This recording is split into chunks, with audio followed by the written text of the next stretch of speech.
Press statement that we are issuing since we got into office 5 months ago. We are now 5 months old, and we want to say from the outset, Happy International Women's Day to all of the women in the House and the whole of Kenya, and also to congratulate the G7 women governors. They are doing a great job, to have the first 7 women governors. And of course, they have their G16 strategy. We congratulate them. Last week, we were in Homa Bay, and we saw great work being done by Honorable Gladys Atieno Nyasuna Wanga, my fellow student leader at Kenyatta University, and also Dr. Okwiri here, who is the CEO. And also, we know many other women in leadership are doing so. We support you. We are sons and daughters of women. And also to say that the Kenya Konza administration has a very strong, policy and charter on women empowerment, and that is why His Excellency the President created the Office of the Women Rights Advisor at cabinet level to ensure that all that is pertaining to empowerment of women is attained. So really, congratulations once again, and also in the same breath say, also congratulations to all women with disabilities who are also working very hard to prove that even them, they are equally as any other woman. So that is, I think, very, very important to say so. Then we are here at the Konza Technopolis, and you can find us. We are saying 20 Konza City. We are literally here. The 5,000-acre city, and with me, I am with Dr. Okwiri, John Paul Okwiri, who is the CEO of this great institution, and also my good friend, Josephine Dambuki, who is in charge of business development. So I will read the statement, and then after that, I will ask the CEO to also make his, observations and remarks. And then we can take questions from the journalists. Just also to say, we want to thank you, members of the fourth estate, because of coming with us here from various media houses. After this press briefing, we shall also do a tour of the city so that we can see for ourselves, because seeing is believing. It's not a coincidence that Kenya is referred to as Africa's Silicon Savannah. As a country, we are in the forefront of pushing for technological innovations in the East African region as the government continues to invest in the information and communication technology sector, which is a key contributor to the country's gross domestic product. Access to ICT remains a major way of contributing to our country's economic growth, as it has proved as it has been proven by the many services put online, over 14,000 of them through the e-citizen. Mobile money payments, where Kenyans now save time that was initially spent on queues in the banking halls, set the pace for the ongoing technological development.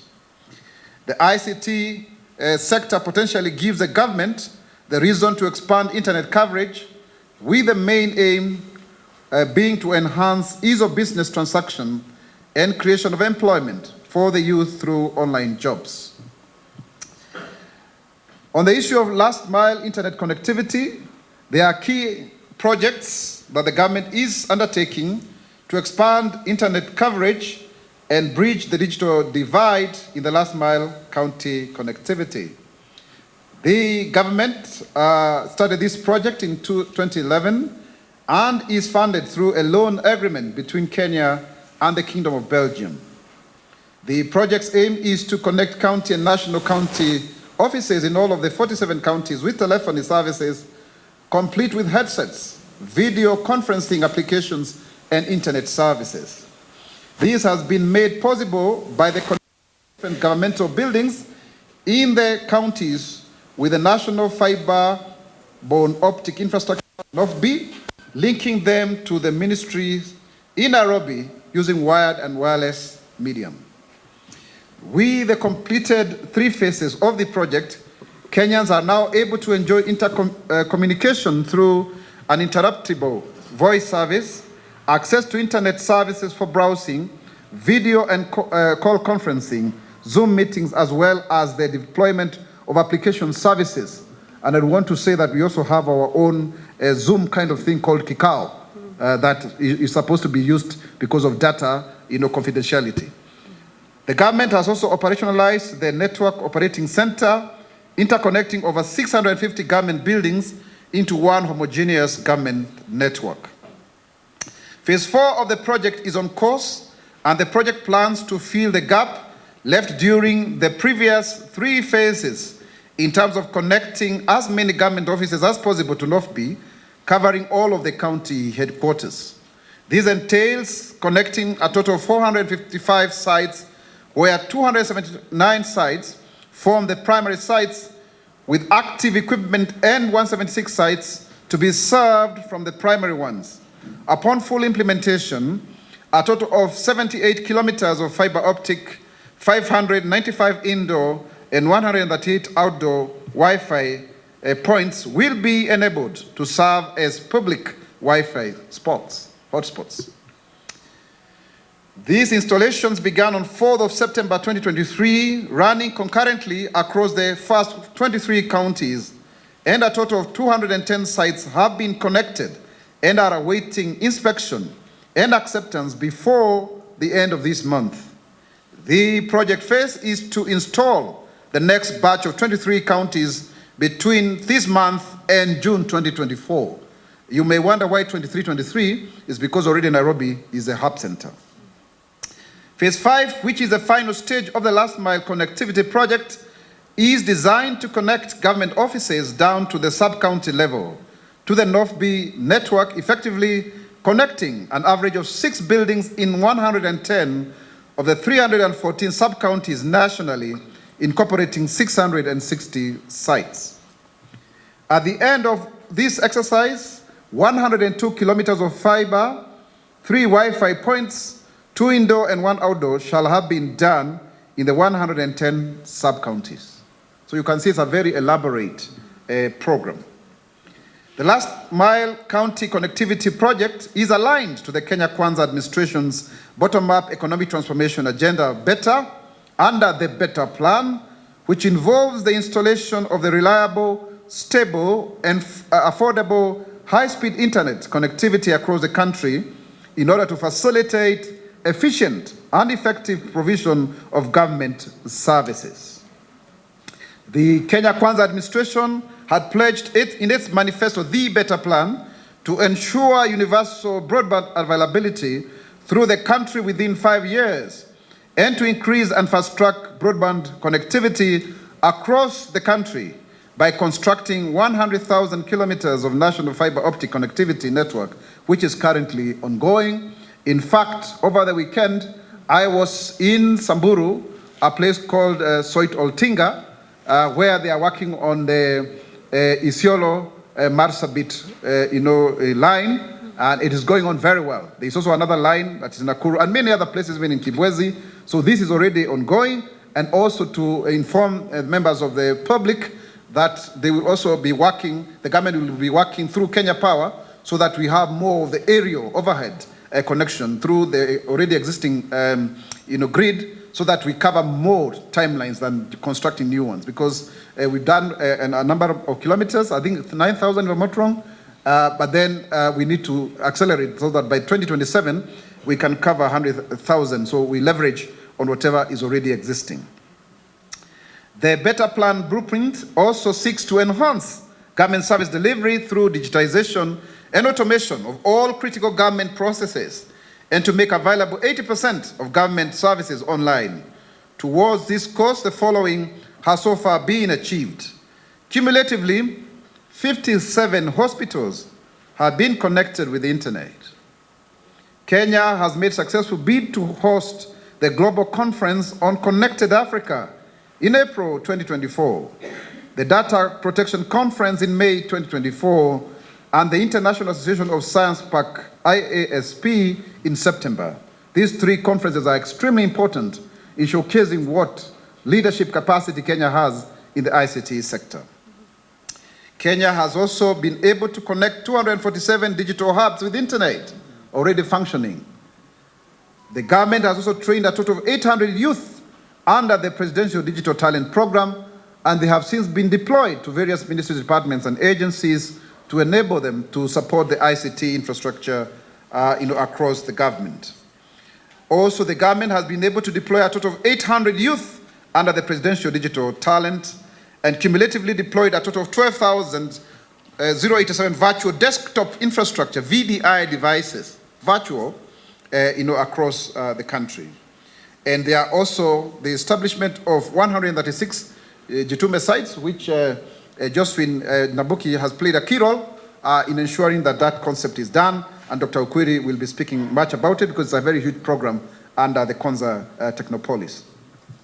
The government has also undertaken key policy reviews and investor outreaches, leading to enhanced and continued operation of the African Software Development Center in collaboration with Microsoft, and establishment of Amazon Web Service, AWS Development Center.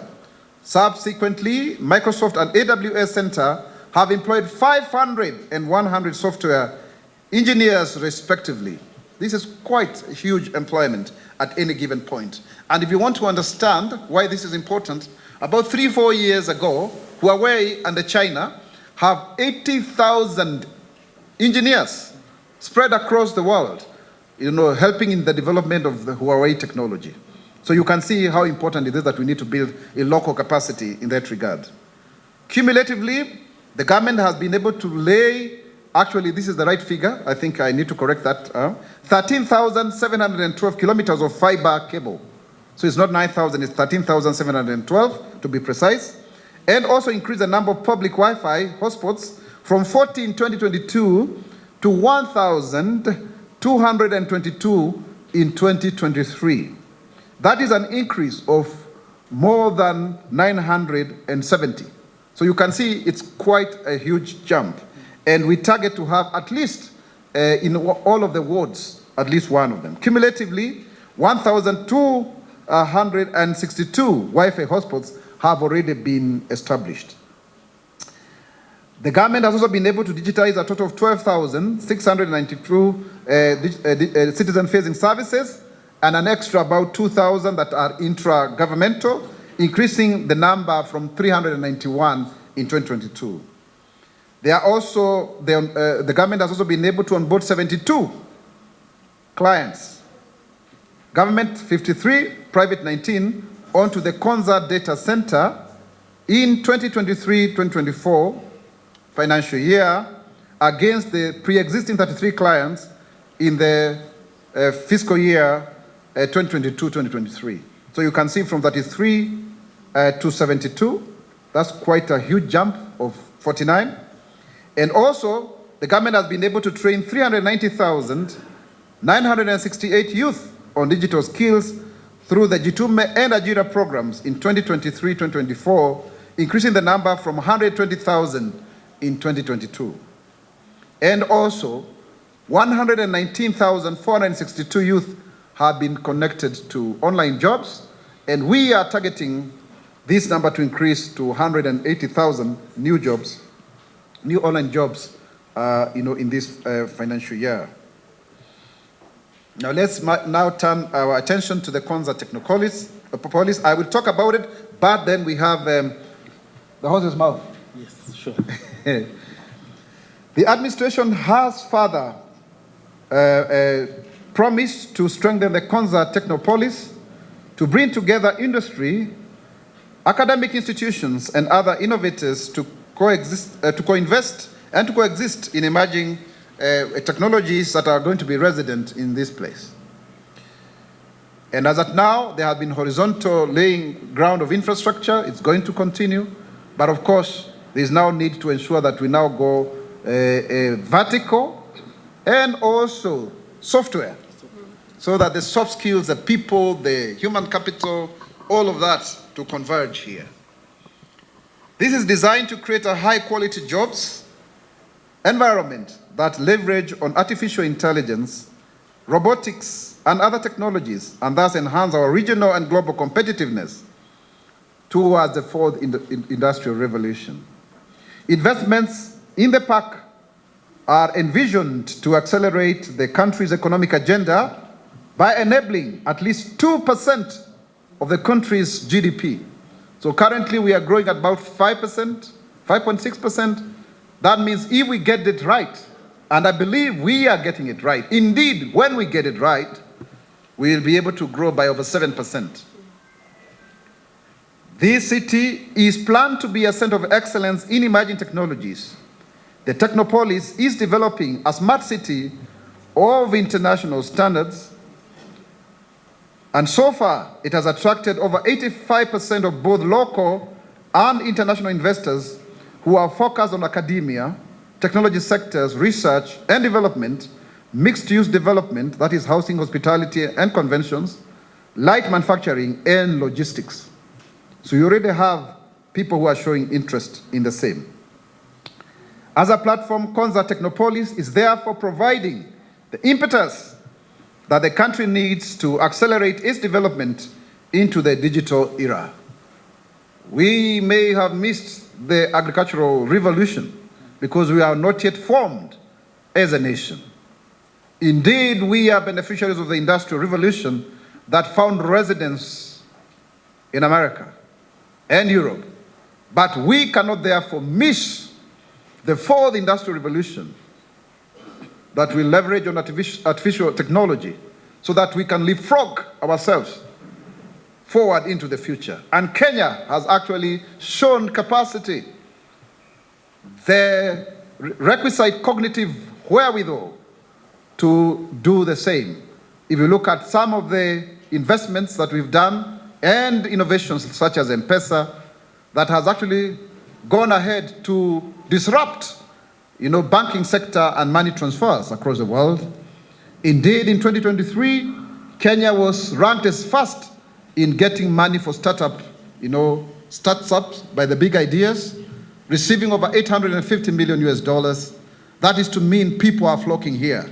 And also the fact that Nairobi has been rated as the best place to visit by Lonely Planet. That tells you money is coming here. Also further to it, the fact that we have been able to source for monies to repay our Eurobond means that there are more people who are interested in foreign direct investment in our economy, and especially when you look at the digital economy, which grew by over 6% in the last year, and is expected to grow even exponentially going forward.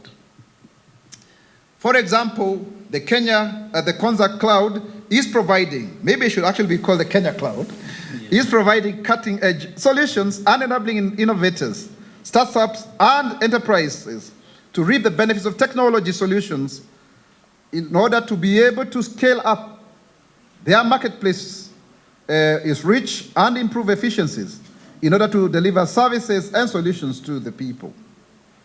The platform accommodates the first virtual university, the Kenya KAIST, that we shall be seeing shortly, affordable and access to high-quality education to all Kenyans irrespective of their locations. Even the Open University of Kenya is anchored around this technology. The Konza Cloud is also powering the government's ambition towards a digital government in collaboration with private sector and innovators, delivering some of the 14,000 digital solutions for government services, but also further to it to increase this up to 25,000 in the next 2 years. Their facility is also working with the innovation ecosystem players and is connected to over 100 innovation hubs and agencies, fostering a collaborative approach for innovation support in the country. Further, the Kenya Kwanza flagship initiative under the Jitume program is a testament to the Konza Technopolis dedication to equipping young Kenyans with the skills and opportunities needed to tap into the vast potential of the online world. Let me delve a little bit into the Jitume program. The main aim of the Jitume program is to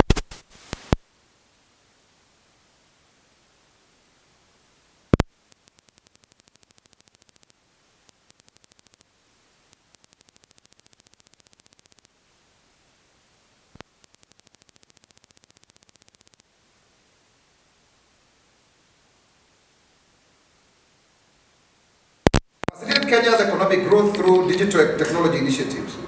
So far, the program has distributed 13,344 digital devices to 176 digital labs, that is institutions, across the country, enabling them to train over 511,086 young people on digital skills, and about 1,031 students are currently earning from the Jitume skills acquisition. So you can see this graduation that is happening on the Jitume program alone.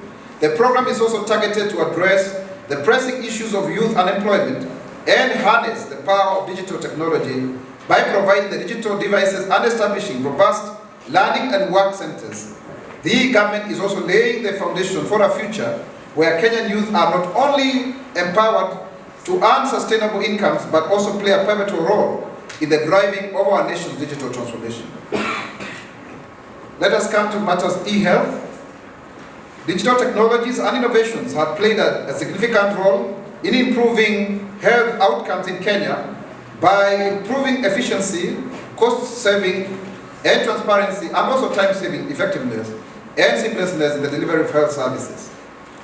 Applications like telemedicine, e-learning, electronic health records, and My Health have all contributed to making health more accessible and cost-effective. The government regards health as one of its priority pillars for national development.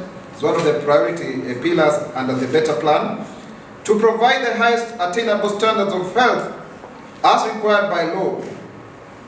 The government has therefore employed information and communication technology to better such services and delivery to Kenyans. Presently, many health facilities use systems that have attendant challenges, hence unsustainable. Part of the challenges associated with paper-based systems include the cost of storage and retrieval of voluminous files, duplication of records, misplacement of records, misdiagnosis, and corruption incidences, amongst others. The government seeks to improve the quality of accessible of health services in the public sector by engaging the following digital components. 1, connectivity of level 6 to level 2 public health facilities, that is 6,091, to the National Backbone Fiber Infrastructure, NOFB. 2, implementing local area network LAN connectivity to all level 2 to level 6 public health facilities, again the same numbers, and the development of an end-to-end digital health platform. In this regard, the following have been achieved. More than 135 public health facilities have been connected to NOFB. LAN has also been implemented, as I had said earlier, in 57 public hospitals. Digital health platform has been developed and is undergoing piloting in various public hospitals, and implementation of health data center for safe storage health data. Now let me turn to other matters of national importance. Currently also the government is distributing food stuff to vulnerable Muslim families during the month of Ramadan. Okay? And the vulnerable Muslim households have will be given access to nutritious meals during the Ramadan period. This initiative is designed to promote religious observance, reduce financial strain, encourage social inclusion, and demonstrate the government's dedicated fairness to empathy and the unity amongst all citizens. The following foodstuffs, costing a total of 123,052,000, have been distributed so far. Number 1, rice, 50 kg bag, quantity 4,800 at the cost of 32,640,000. Beans, again 50 kilograms, at a cost of 12,000, totaling to 90 million Kenya shillings.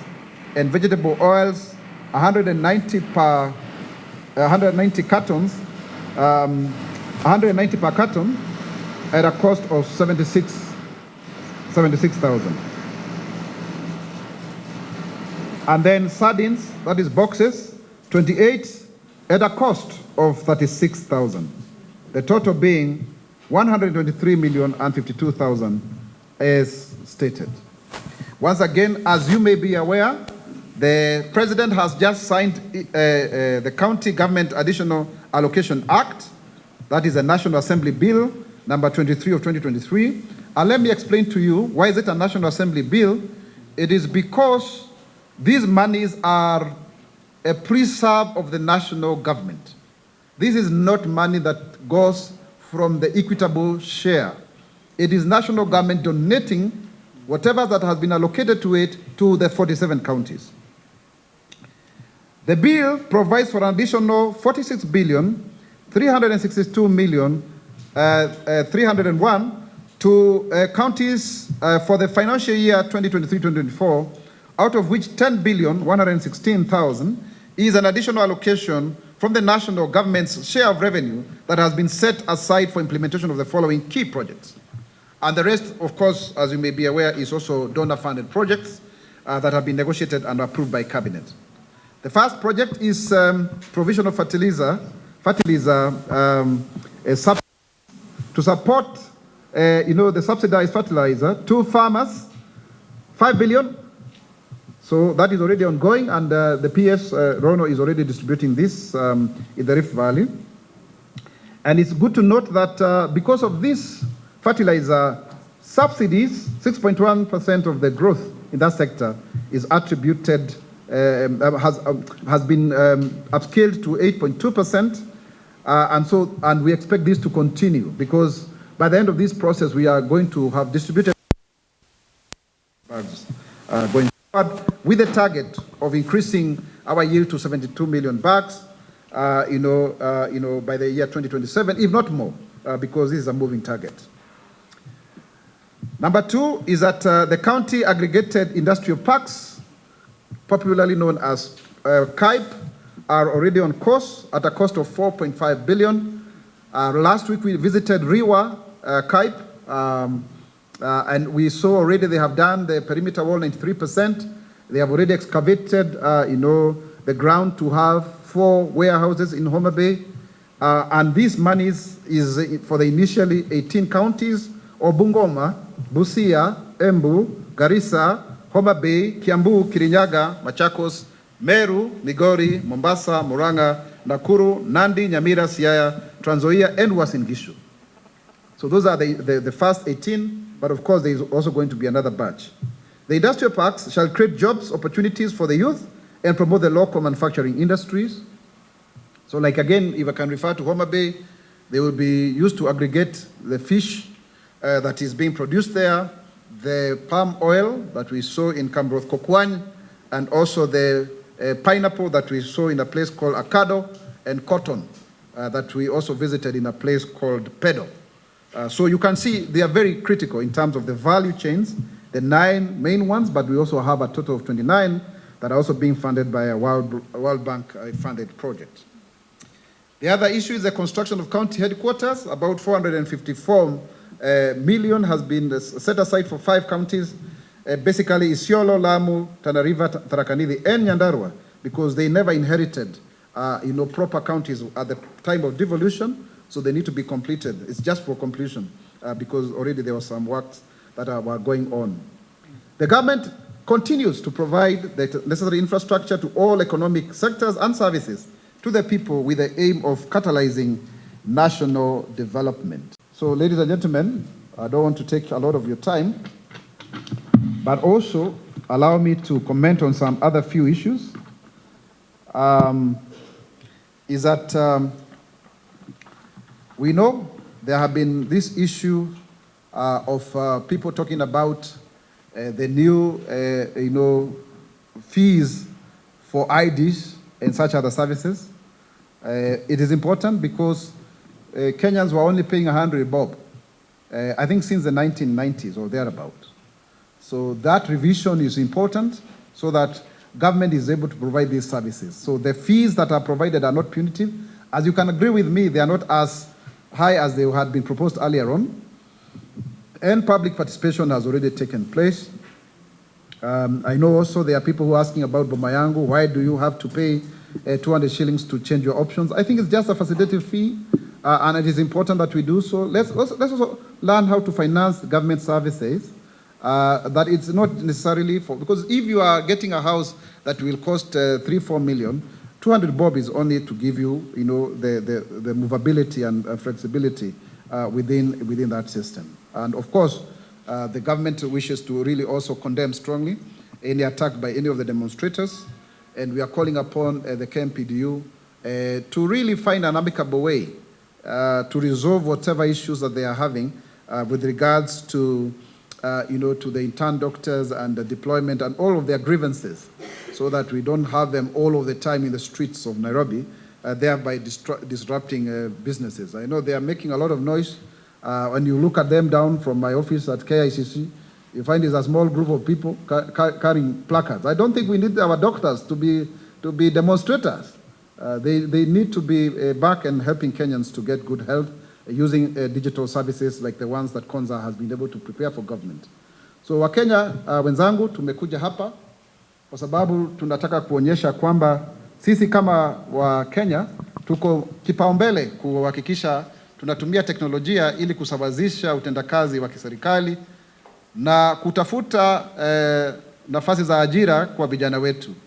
Na ndipo tumekuja hapa katika mji huu wa Konza ili tuweze kupiga msasa yale maendeleo ambayo yanafanyika hapa, kwa sababu huu mji uko na ekari zaidi ya 5,000 ambao utaweza kutumika kufanyia mambo mengi tu na kusaidia Wakenya wengi kupata njia mbadala za kuweza kujikimu kimaisha.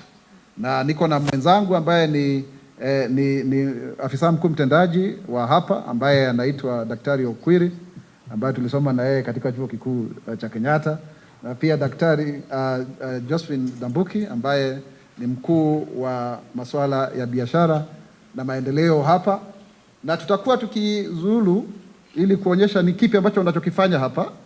Wakenya wengi hawajui kwamba kuna teknolojia kambambe ambazo ziko hapa. Kwa mfano, kuna chuo kikuu cha KAIST ambacho kinaweza kutumika, na hapa tunataka kuwa kama kule kunaitwa Silicon Savannah. Yani hapa ndo kusema hapa ndo utaweza kupata ule uhondo halisi, na kama uko na pengine jawabu ama suluhu ambalo linaweza kusaidia Wakenya kupitia teknolojia, basi unaitwa uje hapa. Kutakuwa na wawekezaji, kwa sababu Kenya imeonyesha kwamba ina uwezo kushirikiana na mataifa mengine kama Korea ili kuhakikisha kwamba tunawafaidi kutokana na mfumo huu mpya wa AI.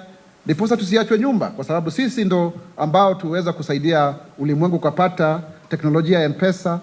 Pia ikumbuke kwamba wawekezaji wengi zaidi wamekuja katika Kenya.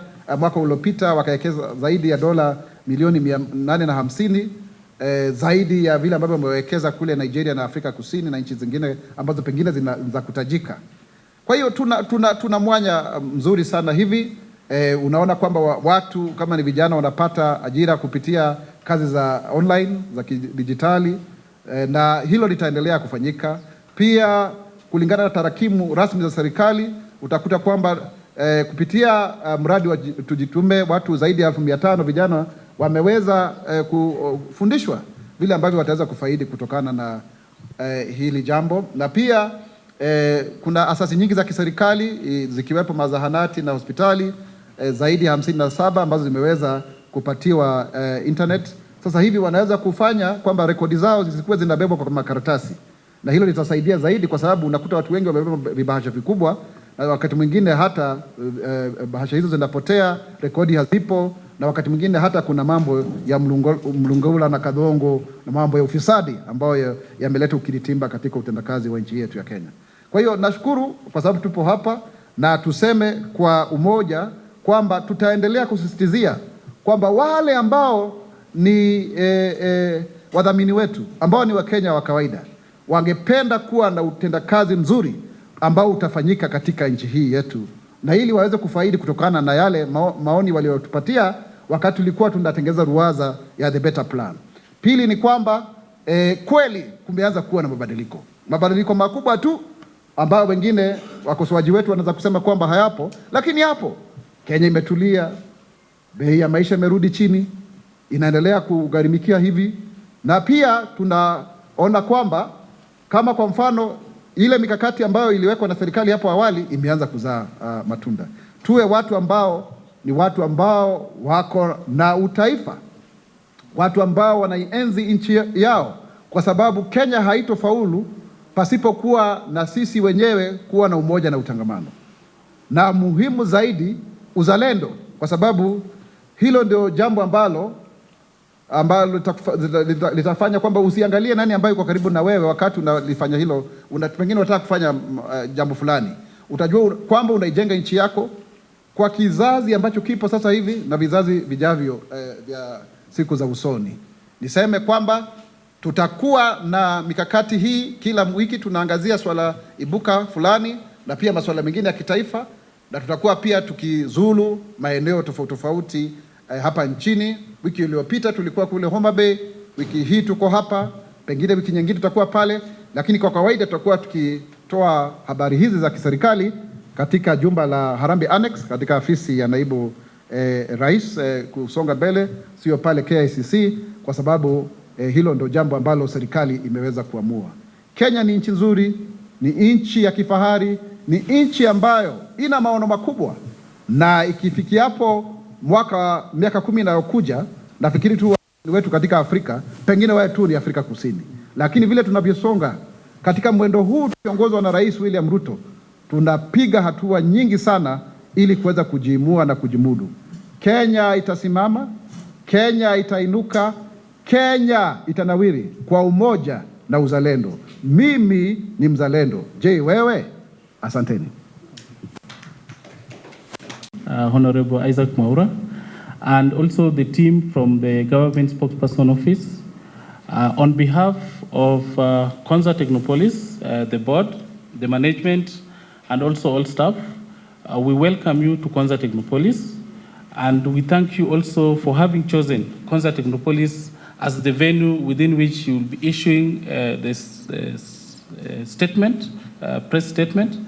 And therefore, we would like to take this opportunity to welcome you and showcase the development that has happened in Konza Technopolis over the years.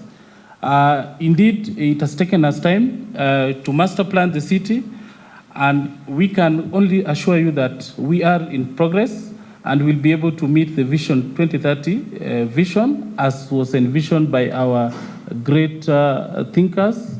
And therefore, as Konza Technopolis, we are going to show you the development that has happened in as far as our anchor tenant, that is KAIST, Kenya Advanced Institute of Science and Technology, the progress that is happening there. That is our anchor tenant. It's a university that will bring together the academia, the industry, and also the private sector in order to enhance our knowledge economy through knowledge-based technology, STEM, science, technology, engineering, mathematics. It's a graduate-only university, and it will be able to bring life to the Technopolis as an anchor tenant. We are also looking at an upcoming project through the Digital Media City that is going to provide avenue within which our creative sector, the media, the fashion industry, the arts will be enhanced, and will provide a platform within which we'll also be able to enhance our digital economy and knowledge-based economy. We also have the National Data Center, which is a Tier 3 uptime certified data center in as far as sustainability is concerned. We recently received Platinum award and certification, and that means we are ready as a Technopolis to move the agenda of the bottom-up economic transformation agenda through a digital superhighway. And therefore, we welcome you to see and showcase what we have. And therefore, we believe that going forward, we'll be able to attract more investment opportunity, because Konza being an investment destination, in phase 1, we've already gotten investors. Out of the 147 parcels that we have, 100 parcels have already been taken, and we are finalizing on the light industrial band, where we are settling investors interested in assembly and light manufacturing. And therefore, going forward, we can only say that Vision 2030 is alive, and therefore we are ready as a Technopolis to transform this country. Thank you very much. Thank you very much. I like the way you're brief and to the point, and also very articulate. More radio, 88.2 FM. We are in charge.